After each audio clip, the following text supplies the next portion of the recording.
Esta es la historia de Marta, una mujer que descubrió que el ambiente más hostil puede convertirse en el escenario de su mayor victoria. Fue humillada públicamente por su gerente, quien, en un arrebato de furia, gritó para que toda la oficina lo oyera. Aquí no hay lugar para creyentes. Lo que él no sabía era que su burla sería la prueba final de su propia ruina. Fue un momento de silencio absoluto, donde el peso de la injusticia parecía aplastar el aire. ¿Alguna vez te has sentido juzgado por tus creencias? Antes de contarte cómo la fe de Marta silenció no solo a un gerente, sino a un piso entero de escépticos, comenta aquí desde dónde estás viendo y suscríbete ya al canal. Créeme, no querrás perderte lo que sucede cuando un hombre arrogante descubre que la mujer a la que humilló tiene una fuerza que él no puede ni podrá explicar. El escenario era la oficina de ProSolutions, una jungla corporativa donde el aire acondicionado parecía tan gélido como las miradas intercambiadas entre colegas. El zumbido constante de los teclados era la banda sonora de una competencia velada, un lugar donde la empatía era un lujo y los resultados la única religión aceptada. En ese ambiente, Ricardo, el gerente regional, reinaba como un depredador. Era un hombre cuya paciencia era tan corta como la mecha de una bomba, y cualquier cosa que se desviara del enfoque en las metas era para él un acto de insubordinación o peor, de debilidad. Él no caminaba por la oficina, patrullaba con Milton, los ojos siempre en busca de una presa, de alguien para usar como ejemplo. Marta, por su parte, era lo opuesto a todo aquello. Contratada como empleada temporal hacía algunas semanas, era una isla de serenidad en un océano de ansiedad. Con sus 40 años traía una calma que las personas acostumbradas a la agitación confundían con falta de ambición. Era discreta, observadora, y raramente participaba en las conversaciones paralelas que envenenaban el ambiente. Para la mayoría, era solo una pieza temporal más en el tablero, alguien insignificante cuya presencia apenas se notaba. Y era exactamente esa percepción la que la convertía, a los ojos de Ricardo, en el blanco perfecto para reafirmar su autoridad de manera cruel e incuestionable. Él la veía como frágil, un eslabón débil en la cadena de productividad que tanto apreciaba. Aquel día la presión en la oficina era más alta de lo normal. Un plazo importante se acercaba y la tensión era casi palpable, como una tormenta formándose. Marta aprovechó su corto horario de almuerzo para permanecer en su escritorio, un pequeño cubículo impersonal en medio del salón. Mientras comía un sándwich sencillo, abrió un pequeño libro de tapa gastada. No era una Biblia, sino un compilado de meditaciones diarias, un regalo de su abuela que la acompañaba desde hacía años. Era su pequeño ritual, un momento de 5 minutos para reencontrar su centro, para recordarse que había un mundo más grande y pacífico más allá de aquellas paredes grises y de la presión sofocante por metas inalcanzables. Fue en ese preciso momento cuando Ricardo, en una de sus rondas depredadoras, la vio. Sus ojos se fijaron en el pequeño libro con un desprecio inmediato. Para él, aquello era el colmo de la ineficiencia, una afrenta personal a la cultura de trabajo que él imponía. No dudó. Con zancadas largas y pesadas atravesó la oficina, el sonido de sus zapatos caros resonando en el tenso silencio. Los pocos que osaron levantar la cabeza sintieron el peligro, acercarse y rápidamente volvieron a mirar sus pantallas, como si el miedo fuera contagioso. Marta, inmersa en su lectura, solo se dio cuenta de su presencia cuando la imponente sombra cubrió la luz sobre su escritorio, trayendo una oscuridad súbita. Se plantó a su lado con los brazos cruzados y una expresión de asco. No dijo una palabra por unos segundos, dejando que el silencio pesara, asegurándose de que todas las miradas estuvieran puestas en ellos. Cuando finalmente habló, su voz fue un trueno que rasgó la paz de la oficina. «¿Qué es esto?», se gruñó, señalando el libro. Sin esperar respuesta, continuó, el tono subiendo con cada palabra, la rabia desbordándose. «Esto es un ambiente de trabajo, señora, no una iglesia. No le pagamos para que esté rezando. Aquí no hay lugar para creyentes». La frase final fue un grito, resonando por todo el piso, un golpe de humillación pública, calculado para quebrar a cualquiera. El silencio que siguió fue aún peor que el grito. Era un silencio mortal, denso, cargado de vergüenza y miedo. Todas las cabezas, antes bajas, ahora estaban levantadas, los ojos fijos en Marta. Podía sentir decenas de miradas sobre ella, algunas con lástima, otras con una diversión cruel, y la mayoría con el alivio cobarde de no ser el blanco.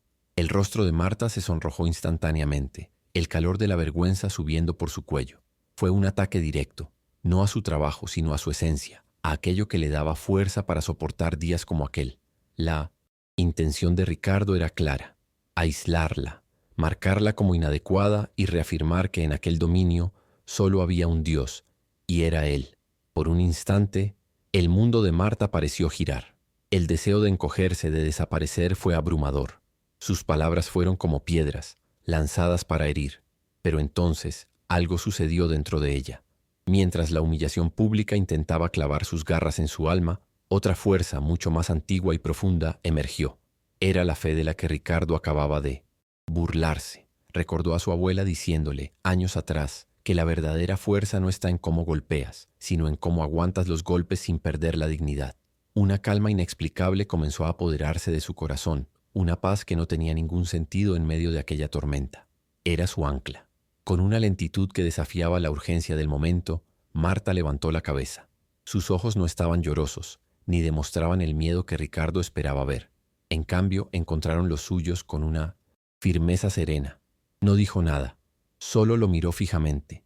Luego, con un gesto deliberado y preciso, cerró su pequeño libro de meditaciones. El sonido del clic de la tapa al cerrarse, aunque suave, pareció resonar en el silencio sepulcral de la oficina como el chasquido de un látigo.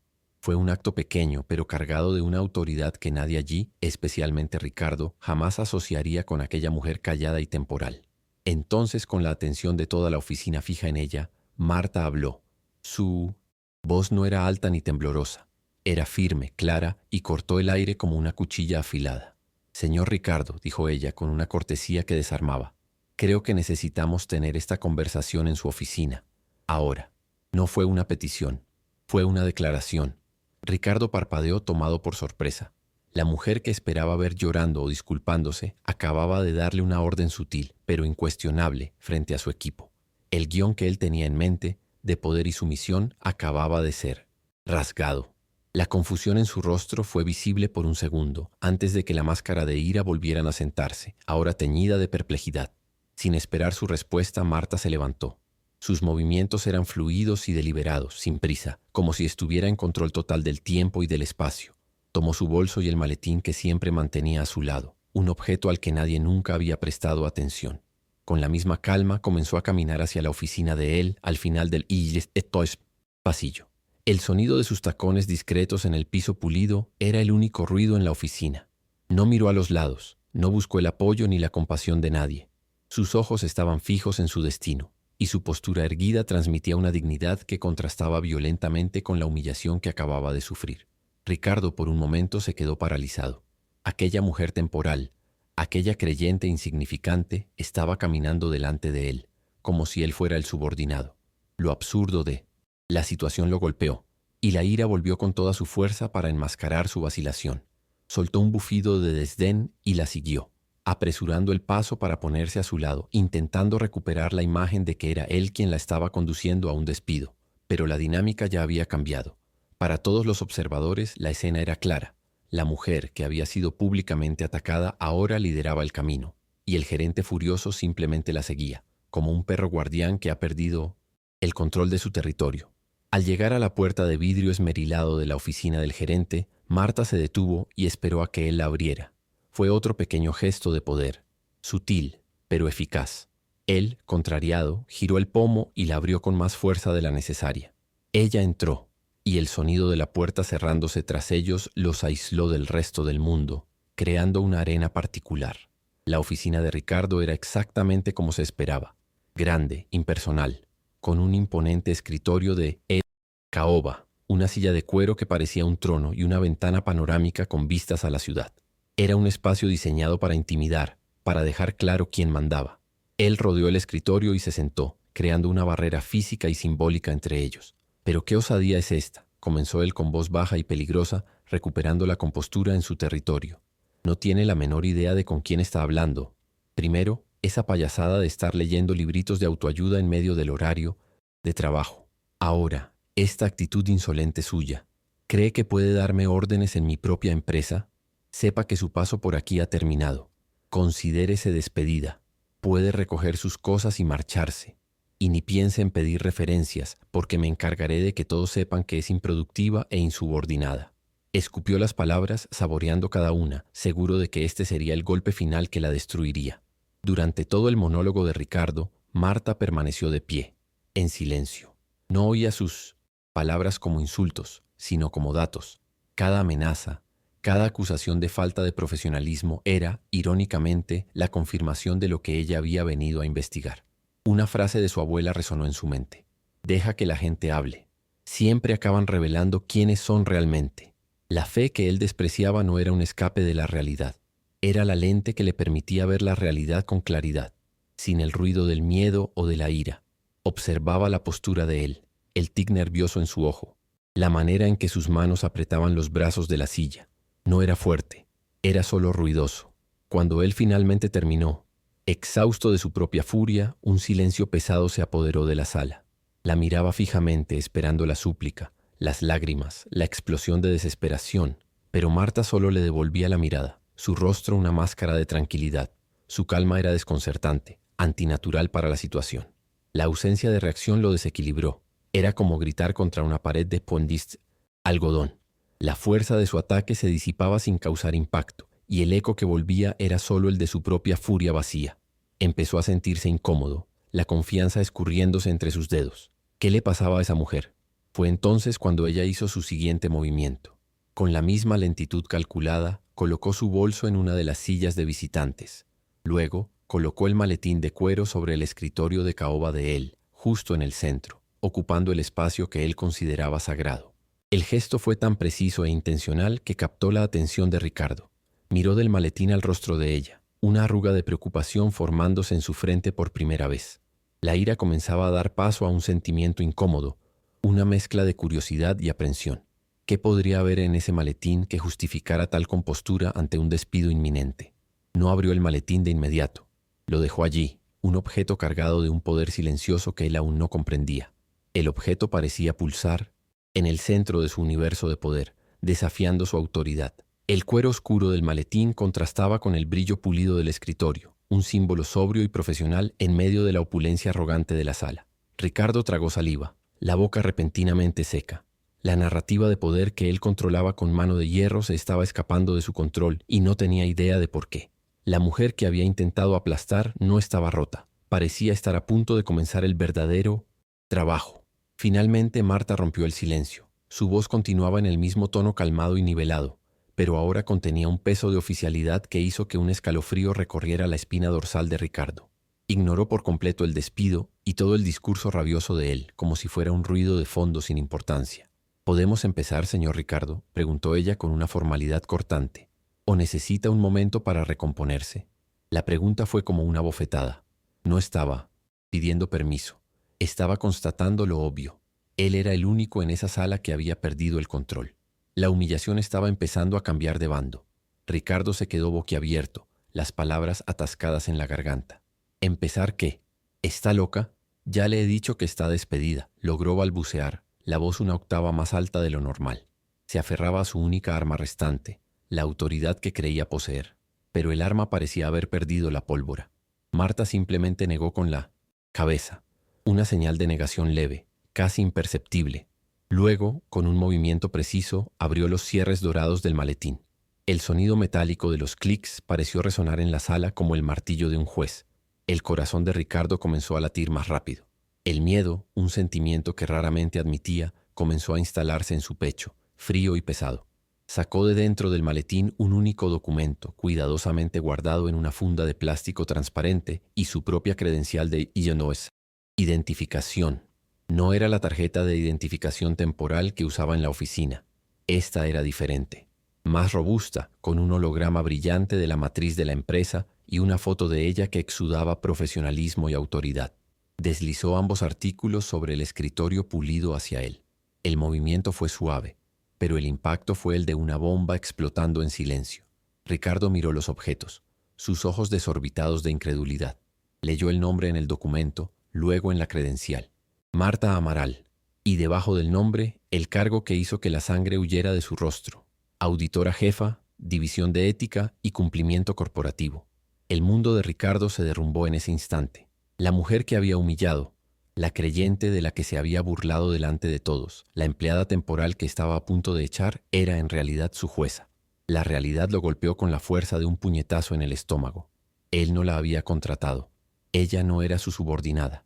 Ella había estado allí, todo el tiempo, observando, recopilando datos, evaluando. Y él, en su arrogancia ciega, acababa de entregarle en bandeja de plata la prueba final e irrefutable de todo lo que la matriz sospechaba. El grito en medio de la oficina, la burla, la amenaza de despido. Todo eso sería meticulosamente documentado en su informe. Levantó la mirada del documento hacia el rostro de ella y por primera vez la vio de verdad. No a la mujer callada y pasiva, sino a la profesional calculadora e implacable que era. Su calma no era pasividad, era control. Su discreción no era timidez, era estrategia. La fe, que tanto había despreciado, era la fuente de la paciencia y la integridad que la hacían incorruptible y por lo tanto peligrosa para él. Vio la fuerza silenciosa que poseía, una fuerza que no necesitaba gritos ni demostraciones de poder para imponerse, y se sintió pequeño, expuesto y terriblemente vulnerable. El depredador se había convertido en la presa. La matriz recibió múltiples denuncias anónimas en los últimos 6 meses. Comenzó a hablar Marta. Su voz ahora era la de una auditora conduciendo una investigación formal. Denuncias de mala gestión financiera, manipulación de resultados para inflar bonificaciones y, principalmente, de un ambiente de trabajo tóxico, caracterizado por acoso moral e intimidación. Fui enviada para realizar una auditoría confidencial y verificar la veracidad de estas alegaciones. Por razones obvias llegué bajo la apariencia de una empleada temporal. Necesitaba ver con mis propios ojos cómo funcionaban realmente las cosas aquí, sin máscaras. Hizo una pausa, dejando que las palabras calaran. Ricardo intentó hablar, pero solo salió un sonido estrangulado. Quería defenderse, negar. Pero ¿cómo podría? Él mismo había protagonizado la escena más condenatoria posible, frente a decenas de testigos. El incidente de hoy, continuó Marta con tono impasible, fue, digamos, la pieza final del rompecabezas. No solo confirmó las denuncias sobre el ambiente abusivo que usted creó, sino que también demostró una clara violación de las políticas de diversidad y respeto de la empresa. La intolerancia religiosa es una falta grave, señor Ricardo, especialmente viniendo de un líder. Sacó una pequeña grabadora digital de su bolso y la colocó sobre la mesa.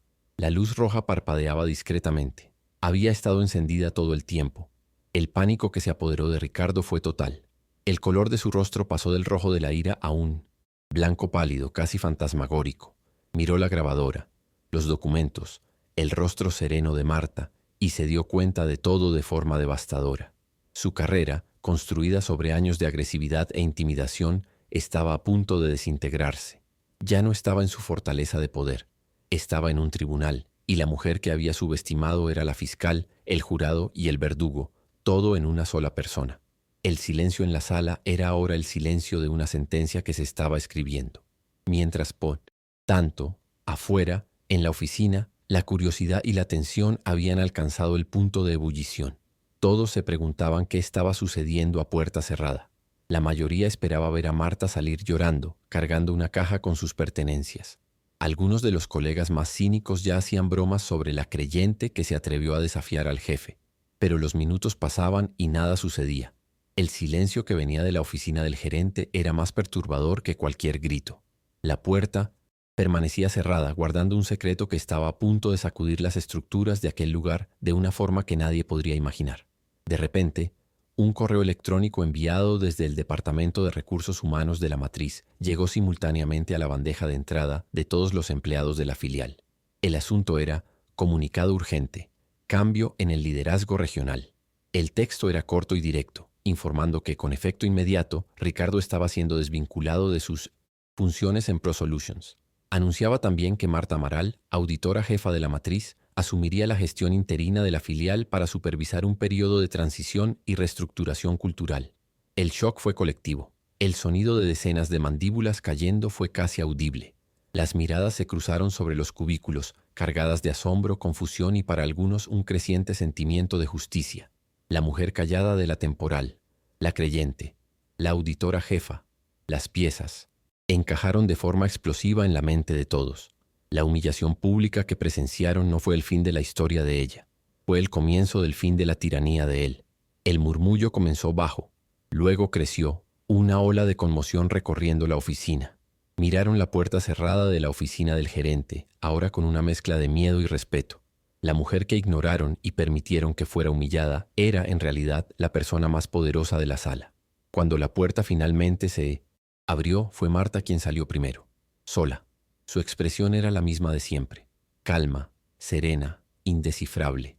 Caminó de regreso a su antiguo escritorio en medio del salón, bajo la mirada atónita de todos. El silencio era absoluto. Un respeto temeroso había reemplazado el miedo anterior. Nadie se atrevía a hablar. Simplemente tomó su pequeño libro de meditaciones, que todavía estaba sobre la mesa, y lo guardó en su bolso. El objeto que había sido motivo de burla ahora parecía un símbolo de su poder silencioso. No dijo una palabra a nadie, solo asintió levemente con la cabeza hacia la oficina en general y se dirigió al ascensor. Ricardo permaneció en su oficina por 10 minutos más, que debieron parecer una eternidad. Cuando finalmente salió, era un hombre diferente. El andar arrogante había desaparecido, reemplazado por hombros caídos y una mirada perdida. Llevaba una pequeña caja con sus objetos personales, evitando la mirada de todos.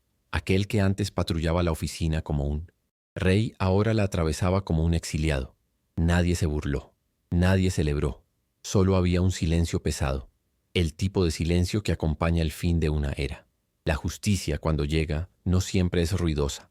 A veces es solo el sonido de pasos que se alejan para siempre. En los días que siguieron, la transformación en ProSolutions fue radical. Marta asumió la gestión interina con la misma eficiencia discreta que la caracterizaba. No dio grandes discursos ni impuso nuevas reglas de forma autoritaria. En cambio, comenzó a conversar con las personas una por una. Escuchaba. Por primera vez en años, los empleados sintieron que tenían voz. Identificó procesos defectuosos, deshizo las políticas de presión basadas en el miedo y comenzó a promover un ambiente de colaboración.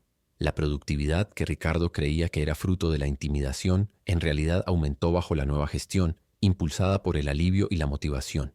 Una de sus primeras decisiones fue promover a Ana, una analista senior que todos respetaban por su competencia y empatía, pero que Ricardo siempre había mantenido en la sombra por considerarla demasiado blanda. Marta vio en ella el liderazgo servidor que la empresa necesitaba. Ana, al asumir el cargo, dio continuidad al cambio cultural, garantizando que el respeto y la dignidad se convirtieran en los pilares de la filial. La fe de Marta, antes vista como una debilidad excéntrica, comenzó a ser percibida por lo que realmente era: la fuente de su integridad inquebrantable, de su coraje tranquilo y de su agudo discernimiento. No impuso sus creencias a nadie, pero su conducta era un testimonio vivo del poder de éstas. Marta se quedó en la filial por solo 2 meses, el tiempo necesario para garantizar que la transición fuera sólida. Durante ese tiempo, nunca más mencionó el incidente con Ricardo. No era necesario. La historia se extendió por toda la empresa, no como un chisme, sino como una leyenda corporativa. La historia de la auditora, disfrazada, que derrocó a un tirano con calma y un pequeño libro de meditaciones, se convirtió en una advertencia para otros gerentes abusivos y una fuente de inspiración para aquellos que se sentían impotentes. Demostró que la verdadera autoridad no proviene del cargo, sino del carácter. En su último día, antes de volver a la matriz, Marta caminó por la oficina. El aire era diferente, más ligero. La gente sonreía más. Había un zumbido de productividad, pero era un sonido saludable, colaborativo, no el ruido frenético de la ansiedad. Se detuvo cerca de la ventana panorámica, la misma de la antigua oficina de Ricardo, que ahora era una sala de descanso para el equipo. Miró la ciudad allá afuera y reflexionó sobre los acontecimientos. No sentía triunfo ni venganza, solo una sensación de deber cumplido, de que el orden había sido restaurado de una forma que ella creía justa. Recordó una conversación con su abuela, muchos años antes, después de sufrir una injusticia en la escuela. Su abuela le dijo que la fe no es un escudo mágico que nos protege del dolor o de la humillación. Al contrario, es la fuerza que nos permite atravesar esas pruebas sin perdernos, sin dejar que la amargura envenene nuestra alma. La fe era la brújula que la mantenía en el camino correcto, incluso cuando la tormenta era más fuerte. Ricardo intentó humillarla, atacando lo que él veía como su mayor debilidad, sin darse cuenta de que estaba en realidad atacando la fuente de su mayor fortaleza. El episodio con Ricardo no puso a prueba su fe, la validó. Le demostró que los principios que guiaban su vida, paciencia, integridad, perdón y firmeza, no eran solo ideales espirituales, sino herramientas prácticas y poderosas en el mundo real, incluso en el despiadado universo corporativo. No necesitó levantar la voz, no necesitó rebajarse a su nivel. Simplemente se mantuvo firme en quien era, y el universo, o como ella prefería llamarlo, la providencia divina, se encargó del resto, haciendo que la arrogancia de él se convirtiera en su propia trampa. Antes de irse, dejó un pequeño regalo en la mesa de Ana, la nueva gerente. Era un libro, no el suyo de meditaciones, sino uno sobre liderazgo compasivo. Dentro había una nota sencilla: La verdadera fuerza de un líder está en cómo eleva a su equipo. Confío en ti. Fue su acto final de transferencia de poder, no de un cargo, sino de una filosofía. Sabía que la filial estaba en buenas manos, no solo competentes, sino humanas. El legado de Ricardo, basado en el miedo, fue borrado en semanas. El legado de Marta, basado en el respeto, duraría años. Al entrar en el ascensor sintió una profunda paz. La justicia no es solo castigar el mal, sino también cultivar el bien. Ella había hecho ambas cosas. La puerta del ascensor se cerró, y mientras descendía, una frase final se formó en su mente, un resumen de todo aquel viaje, una lección que llevaría consigo para siempre, una verdad que presenció de primera mano. La fe no solo mueve montañas, también afirma nuestros pies para que podamos enfrentar a los tiranos y recordarles que toda autoridad es pasajera. El impacto de aquel día reverberó por mucho tiempo. Ricardo nunca más consiguió un cargo de liderazgo en una gran empresa. Su reputación se vio manchada no por incompetencia técnica, sino por su falla de carácter, algo que el mercado a veces penaliza de forma aún más severa. Se convirtió en una historia de advertencia. Marta, por su parte, continuó su trabajo en la matriz, silenciosa y, eficientemente, una guardiana de los valores que la empresa predicaba, pero no siempre practicaba. Nunca buscó reconocimiento por lo que hizo. Para ella fue simplemente el cumplimiento de su deber, tanto profesional como espiritual. La filial de Pro Solutions floreció. Se convirtió en un modelo de ambiente de trabajo positivo dentro de la corporación, demostrando que el respeto no solo es bueno para las personas, sino también para los negocios. La historia de Marta y Ricardo se convirtió en un recordatorio constante de que las apariencias engañan y que la verdadera fuerza a menudo reside donde menos se espera. Si esta historia de fe y resiliencia ha tocado tu corazón, por favor comparte este video con esa persona. No te olvides de suscribirte para más relatos sobre encontrar fuerza en la fe. Gracias por escuchar.